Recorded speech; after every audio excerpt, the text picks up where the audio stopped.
Il testo che sto per presentare è una serie di frammenti che andranno poi a comporre la prefazione o la premessa al libro che sto scrivendo. E questo libro, che si intitola The Missing People, si intitola almeno per il momento The Missing People, Freud, Lacan and the Question of Modern Politics,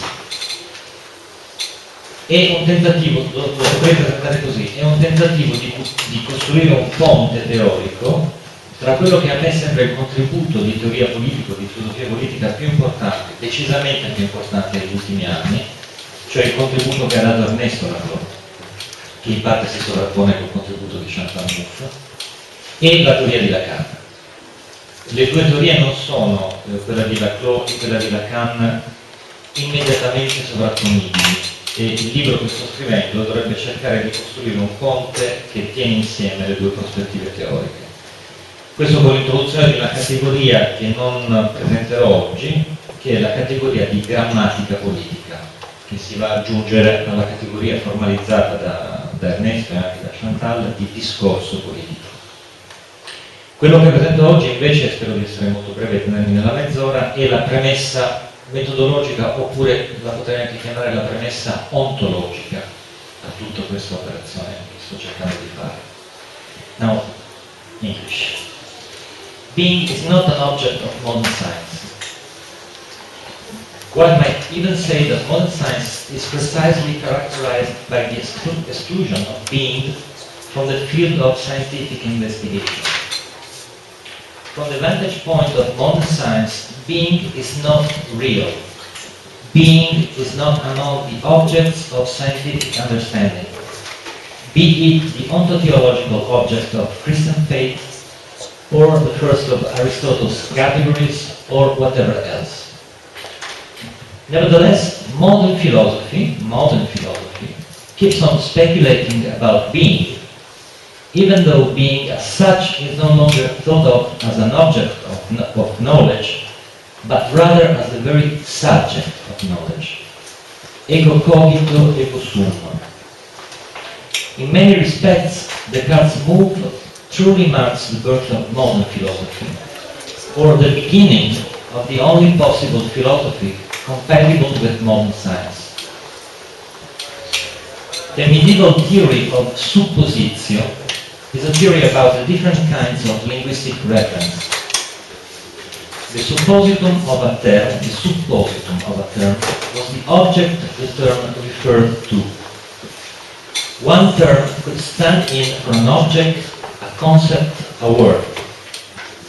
Hence the difference between suppositio personalis, a dog is running away, suppositio simplex, dog is an animal species, suppositio materialis, dog is a three-letter word, and so forth. Descartes' ego sum could be described as a further type of suppositio that might be called the internal supposition, or the suppositio sui. In this case, the suppositum is not an external object or entity, but rather the subject who is saying or silently thinking ego sum. Suppositio is not the same as significatio. While the meaning significatio of a term coincides with its connotation or intentional value, suppositio conveys its denotation or extensional value, corresponding to Frege's Sinn, respectively Sinn and Bedeutung. Thus, while significatio expresses the meaning of the word, suppositio entails taking this word as a standing in for something. In the case of Descartes' ego sum, the term ego, refers to a suppositum which is the subject presently uttering ego sum. The word sum does not add any specific meaning or connotation to the word ego. Rather, it makes the suppositio of this term explicit. It overtly enacts the suppositio of the ego. It brings it to light. As soon as one starts speaking of something, one immediately and necessarily changes it into a suppositum, i.e. into something that allegedly exists.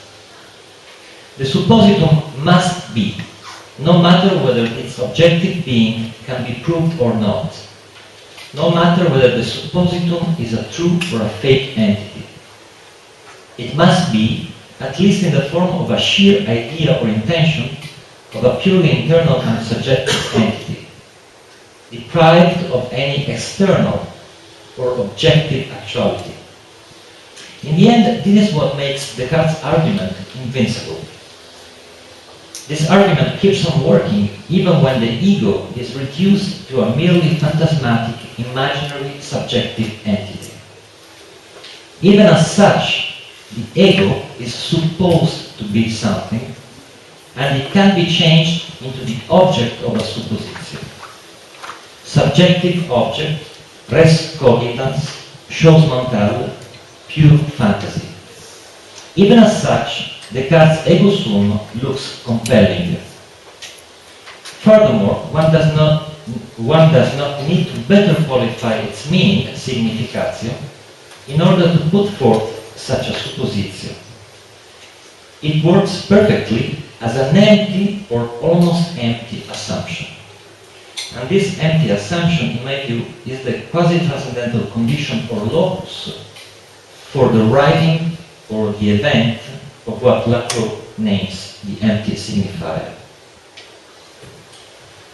The Lacanian definition of the subject reads as follows. A signifier represents the subject for another signifier. Here the word represents means supposition, not significatio. The subject is the suppositum of a term which is tied together with another term. Outside any syntactical construction, there can be no supposition.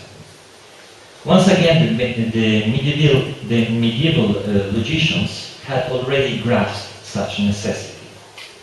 For the supposition to be possible, one has to specify the context in which the term standing in for the suppositum is embedded. Depending on the context, indeed, the term dog can stand for either one individual dog, suppositio personalis, or the concept of dog, suppositio simplex, or the word dog, suppositio materialis. This is not to say, however, that the context determines the meaning of the term involved in the suppositio, because for both Lacan and the medieval philosophers, suppositio is different from significatio. When saying that a signifier represents or supposuit the subject for another signifier, Lacan is stating that any linguistic construct or proposition necessarily implies some assumption about its ontological foundation or about its subjectum. Said in a slightly different way, any linguistic construct, be it a true or false proposition, calls for the being of its subjectum. This is what suppositio is all about. Suppositio always asserts that the suppositum be. It claims that the suppositum be the subjectum of the proposition. According to both Lacan and some scholastic logicians, this is an intrinsic characteristic of any linguistic construct. It is the ontological propension or pretension of our language. In the age of modern science, when being as such can no longer be the external and objective suppositum of any linguistic construct, the call for the being of propositional subjecta remains. As a result, when being as such is taken into account as propositional subjectum, it cannot but become an internal suppositum, the object of a suppositio sui, the folded up surface of the proposition, instead of the surface onto which any single proposition holds. From Descartes' ego sum onwards, modern philosophy systematically refers to this new suppositum transforming the very semantics of the word subjectum. By so doing, modern philosophy systematically contravenes modern science. The former, modern philosophy, speaks about something that the latter, modern science, categorically rules out of the real. Modern philosophy, based upon the identity of being and subject, that is to say, the overlapping of the subject suppositio and the being suppositio, has no place among modern sciences. Worse still, modern philosophy tacitly moves against the anti-ontological orientation of modern science. And this is not the case of psychoanalysis. Psychoanalysis might well be described as the science of being in the age of modern science. This new science of being does not contravene modern science. On the contrary, it goes along with modern science insofar as it aims at reducing any ontological claim of the subject to an ontological fantasy. De-grounding the subject. This could be the mission statement of psychoanalytic practice. This also means de-grounding philosophy as that special discourse which endeavors to strengthen the subject suppositio and the being suppositio. From a psychoanalytic perspective, any philosophy of the modern subject cannot but blindly nourish the phantasmatic, deceiving, misplaced desire to achieve one's being or human being as such. On the other hand, psychoanalysis does not simply rule out or deny this ontological claim of modern humanity or modern subjectivity. Rather, psychoanalysis tries to work it out while acknowledging its recursive necessity. In that respect, psychoanalysis distances itself from modern science and also from that pseudoscientific stance typically associated with some trends of modern skeptical philosophy, which only suggest putting aside the whole question. By making this question the object of a new science, that is the object of a modern science of being, psychoanalysis actually contests all trends and all moods of modern philosophy, even those seemingly closer to the anti-ontological orientation of modern science. The new science of being is the science of being qua fantasy, i.e. the science of subject qua fantasy. As Jeremy Bentham had already highlighted in his Of Ontology, modern science focuses on real entities, namely bodies. Quote, bodies are real entities, end of quote. However, according to Bentham, due to the very peculiar nature of human language, we constantly speak of unreal, fictitious entities as well. Quote, to language then, to language alone, it is that fictitious entities owe their existence. They are impossible and yet indispensable existence, end of quote. For Bentham, the subject, subjectum, is to be numbered among these impossible and yet indispensable fictitious entities. Thus, we move from the subject suppositio to the subject fictio. The English word supposition embodies both concepts. That is to say, the idea of the subject suppositio and the idea that this very suppositio is nothing more than a fictio, a fiction or a fantasy. Psychoanalysis, in this light, simply names the science that investigates such a fiction, the science of the subject supposition. From a psychoanalytic point of view, the subject supposition has to be acknowledged as bare fact or clinical evidence. The fact is that we always speak and think of ourselves as if we were endowed with some being. I am, we are.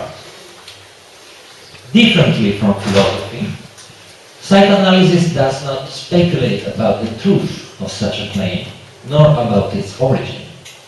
Psychoanalysis is interested in the internal structural articulation of the such a supposition. Therefore, the question is no longer for psychoanalysis, am I, what am I, who am I? Rather, the question is, how does the fiction work? How does the subject supposed to be? How could we give a scientific account of the fictional or suppositional structure of the subject as such? As modern science focuses on real entities and does not take into consideration unreal, fictitious entities, such as those at stake here, it is scarcely surprising that psychoanalysis has often been reckoned as a non-scientific discipline. Nevertheless, psychoanalysis is a science, even though it is a kind of borderline residual science. It is the science of being and subject once being and subject have disappeared from the realm of real entities. In order to appreciate the scientific inclination of psychoanalysis and to measure its distance from philosophy, including that skeptical and therapeutic trend of modern philosophy which simply evacuates the question of being and subject, consider, for instance, Ludwig Wittgenstein's approach to private language. His point, Wittgenstein's point, is that it makes no sense to talk about private languages. If there is language, then it is a public and shared language made up of words which are used following some public and shared rules. Any other use of words is wrong and has to be abandoned because it is not implanted in a public and shared form of life.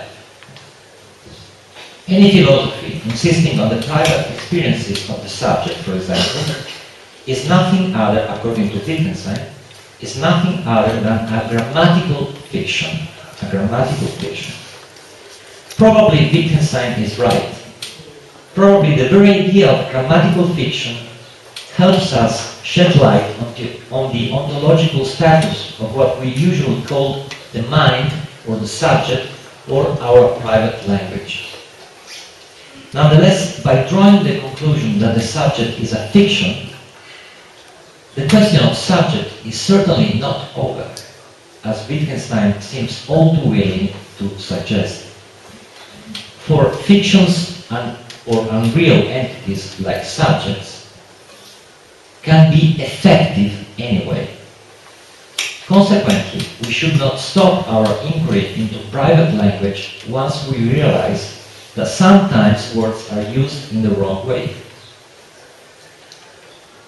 For then we have to understand why these words are used in the wrong way, what role they play in our lives, how they isolate each of us from others, triggering the imaginary, private, purely subjective fiction that I am, ego sum. In order to answer such questions, a much more sophisticated approach is needed than the one Wittgenstein presents. And this clinical, not merely therapeutic approach to private language leads from analytic philosophy to psychoanalytic theory. From a psychoanalytic point of view, it looks evident that the ontological fantasy lurking behind the subject supposition begets real effects and imposes real conditions on our lives. Seen in this light, psychoanalysis is the science of those real effects and real conditions produced by unreal, fictitious entities. The passage from Wittgenstein to Bentham, from analytic philosophy to the science of being and subject qua fictions, cannot be accomplished without introducing the notion of the unconscious, which names the structural gap dividing the subjective claim of being from its real content and results. Although each of us is truly convinced to be when stating ego sum, such an ontological claim has no validity from the angle of both modern science and psychoanalysis. In the end, such an ontological claim is the result of an ontological fantasy supporting the subject supposition of every individual.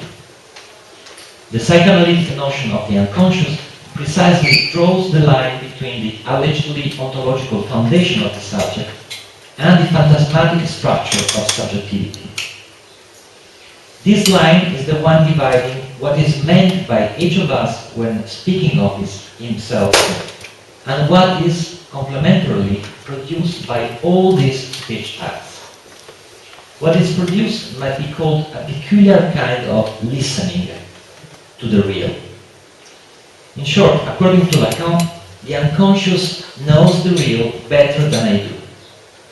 Yet this unconscious knowledge of the real is never spoken out by any of us. It never surfaces when speaking and saying ego sum, simply because it would make it impossible to speak. My speech acts, as far as they are mine, always suppose that I am behind them, that I am truly the speaker. As a result, my speech acts tend to keep out the unconscious knowledge about the fictional nature of my claim, I am. This is why unconscious knowledge cannot be brought to light through speech acts or by active statements of the subject. Still, it remains possible for each of us to listen to this passive knowledge of the real. As Lacan used to say, ça parle. Unconscious knowledge always speaks in the third person. Es, id, sa. Along these lines, the real effects of subjectivity, such as symptoms, must be kept apart from the phantasmatic subject supposition of being. In the framework of psychoanalytic theory, while the notion of subject refers to the speaking fiction of the ego, the notion of subjectivity conveys the idea of an unconscious listening to the real. On the one hand, the subject actively and consciously speaks of itself in terms of a speaking being, or human being. On the other, the same subject passively and unconsciously listens to its own ontological supposition by enduring all its failures, ruptures, and voids as many pathological scars of a degrounded subjectivity. These are the two sides of a single entity, the subject and the subjectivity of the modern split subjectum. The unconscious knows it better than I do. In a sense, it is the best philosopher around. But why? What does the unconscious know that I, the ego, the subject claiming ego sum, cannot know and can only listen to? The answer is to be given on both the structural and the historical levels. For sure, the unconscious knows something that I, the thinking ego, cannot manage to think on my own for structural reasons. It knows the distinction between real and being, real and subject, which is unavailable to the ego because of the ego's structural design and constitution. By the same token, however, such a distinction between real and being, real and subject, is what marks the birth of modern knowledge and modern science. Thus, the unconscious knows not only the real, but also history better than I do. It knows not only the structural, but also the historical gap between the ontological claim of the subject, ego sum, and the ontological fantasy supporting it. It knows both the structural and the historical mistaking of the ego. The distinction between the subject and the unconscious knowledge of subjectivity is clearly traced by Lacan when introducing the notion of sujet supposé savoir, the subject supposed to know. What is really supposed? What is the object of the supposition, meaning here both suppositio and fictio, is not knowledge itself, but the subject. Indeed, as Lacan explains on the basis of clinical evidence, there is knowledge already before and without the speaking subject. As a matter of fact, the subject is that entity which is added to knowledge only later, when the question arises about the foundation of knowledge. What is below and under the objects of knowledge? As Bentham once again points out, subject, subjectum, is the ontological answer to such a question. I quote from Bentham, the subject, as in its literal sense the word subject imports, is below and under the objects of knowledge. End quote. Once we realize that the subject supposition goes along with the supposition or fantasy of something which is beyond knowledge, below and under the objects of knowledge, it is not surprising to find out that such fantasy goes around an altogether different type of object, the so-called objectività, the object of the drive. By means of fantasies and drives, the subject supposes to be, while unconsciously positing or fantasizing an unknown and unknowable object wherein its own being would have been hidden, buried, or lost. According to Lacan, the pulsional phantasmatic supposition of this object beyond knowledge does not differ from the subject supposition. Actually, they are one and the same supposition, illustrated by the well-known formula Bard S rhombus small a, where Bard S is a split subject, small a is the lost object of the drive, and rhombus is the fantasy whereby the split subject aims at recovering the lost object together with its own being. Now, the theory of the subject supposition does away with all ontological complications regarding the existence and nature of minds. When treating individuals, the psychoanalyst does not need to presume that these individuals have minds or that they are subject endowed with some ontological properties, because no subject or mind really is in the eyes of the psychoanalyst. Likewise, when addressing the issue of collective subjectivities, a psychoanalyst never needs to speculate on group minds or collective psyches, because for him or her, nothing of the sort really is.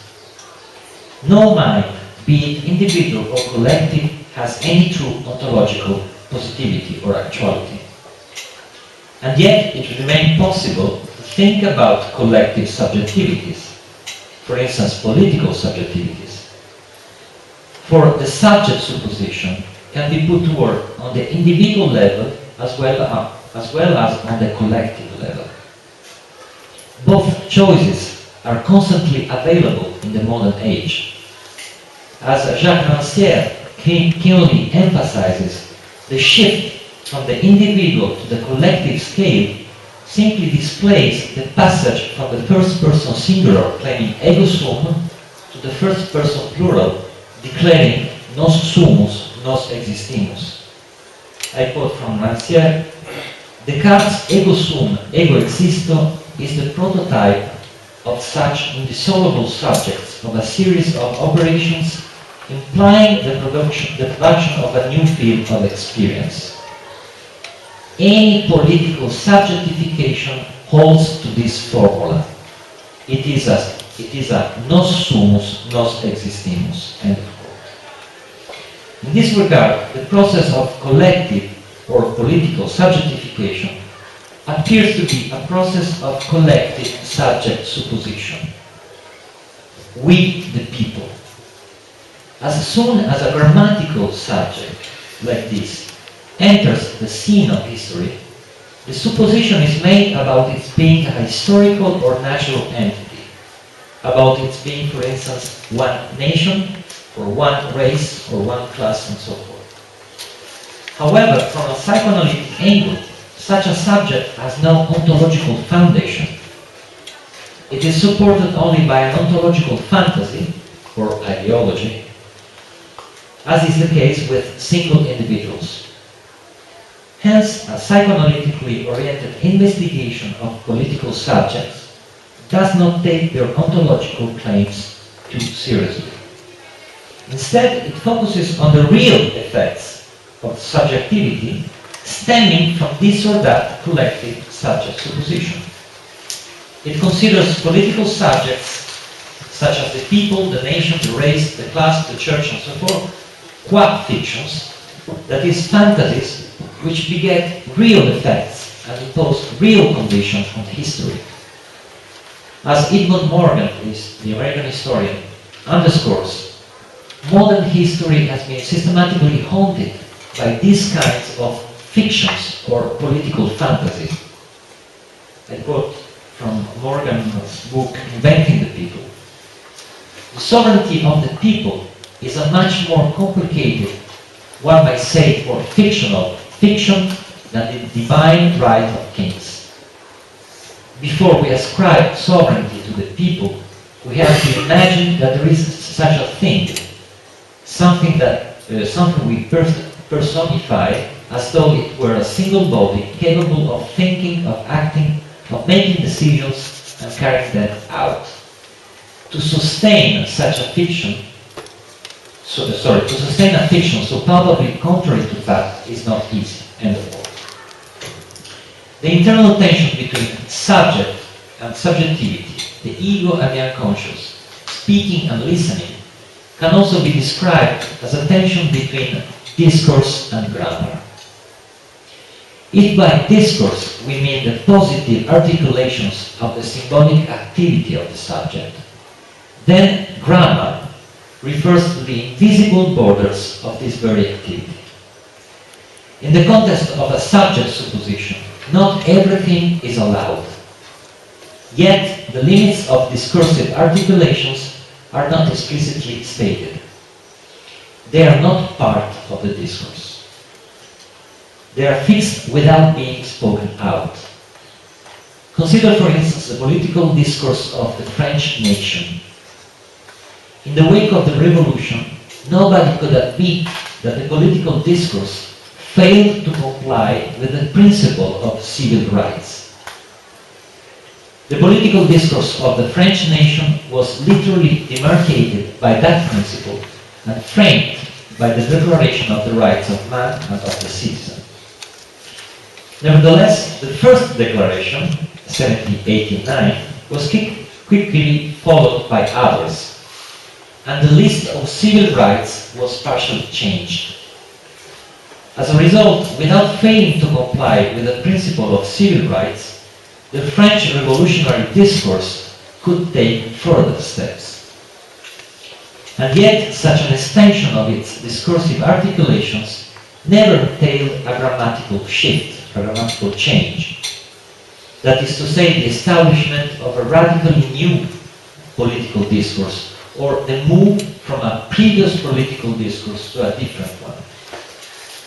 The grammar of the French revolutionary nation, that grammar which might be labeled French civic nationalism, kept on being the same, even though the borders traced by this political grammar were not clear to anyone. They were not visible nor positively determinable once and for all. In this regard, they were unconscious. They were not fixed by definite, graspable statements. Rather, they were drawn by the silent listening of the French people to their own discursive articulations.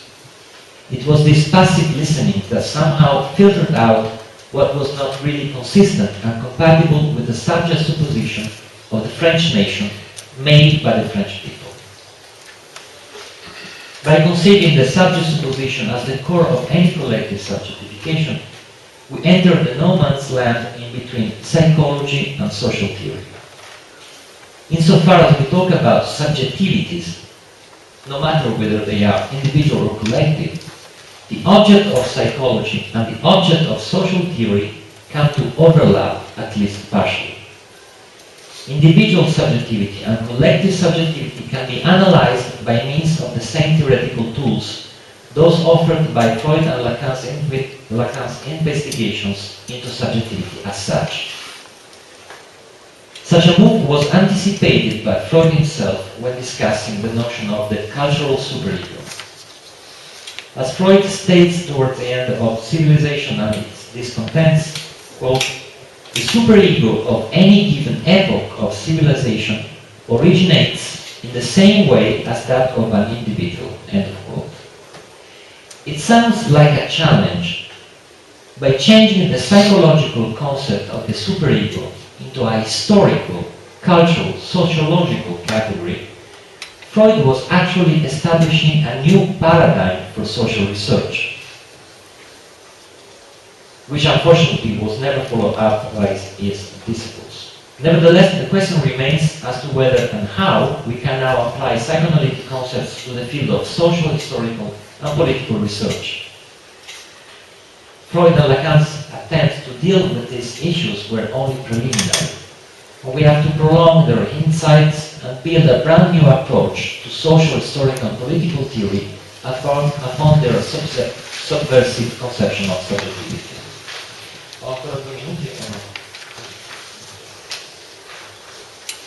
Freud and Lacan's subversion of the subject entails the subversion of our current notion of social science, still imbued with the spirit of Hegel's thought.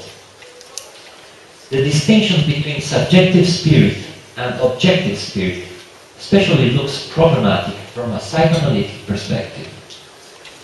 According to Hegel's encyclopedia, psychic phenomena and social phenomena would represent two separate realms of our reality, Wirklichkeit, which are the objects of separate branches of human knowledge. The same ontological partition is still at work a century later, when Emile Durkheim tried to persuade Gabriel Tarde of the existence of social facts, beyond mental facts. The very possibility of a new science, like sociology, depended on the result of this violent quarrel, covering a violent ontological confrontation. If there were no social facts to be kept apart from mental facts, then why should anyone think of sociology as a special science to be kept apart from psychology? Is there any good reason for drawing an ontological frontier between the realm of psychic phenomena and the realm of social phenomena? Differently from Tarde and Durkheim, Freud and Lacan's answer was neither yes nor no. Undeniably, they did not contest the legitimacy of sociology and social investigation at large. However, from their point of view, as any type of ontological claim must be downsized to an ontological fantasy, the problem is not over once we recognize that sociology or social theory or social science are legitimate undertakings. As a matter of fact, the fall of all ontological walls, which generally validate the traditional division of academic labor, opens up new fields of research. Among them, the field of subjectivity, which is precisely the field of psychoanalysis. And in this field, no boundary can be set between individuals and collectivities. As far back as in 1957, William Langer, addressing the American Historical Association, thought that what he presented as the historian's next assignment. Briefly said, Langer was making a plea to historians and social scientists for greater consideration of psychoanalysis, though he was perfectly aware that, quote, much remains to be done in this area, especially in the elaboration of a theory to bridge the gap between individual and collective psychology, end of quote. Since then, the gap has not been bridged, and a very few people have lent an ear to Langer's appeal. Probably the two effects are tied together. Probably still today, very few social scientists take psychoanalysis seriously because of a missing link between individual and collective psychology that keeps on impairing psychoanalytic theory and undermines any psychoanalytic approach to social phenomena. If this is the case, it is only on the terrain of psychoanalytic research that an answer needs to be given, taking one's cue from Freud and Lacan's teaching. It is by enlarging and deepening the theoretical framework of of psychoanalysis that we can narrow the gulf between psychoanalysis and social science. This has to be done without perverting the basic assumptions of psychoanalysis. One of them, clearly enunciated by Lacan, is that being is not truth. Thank you.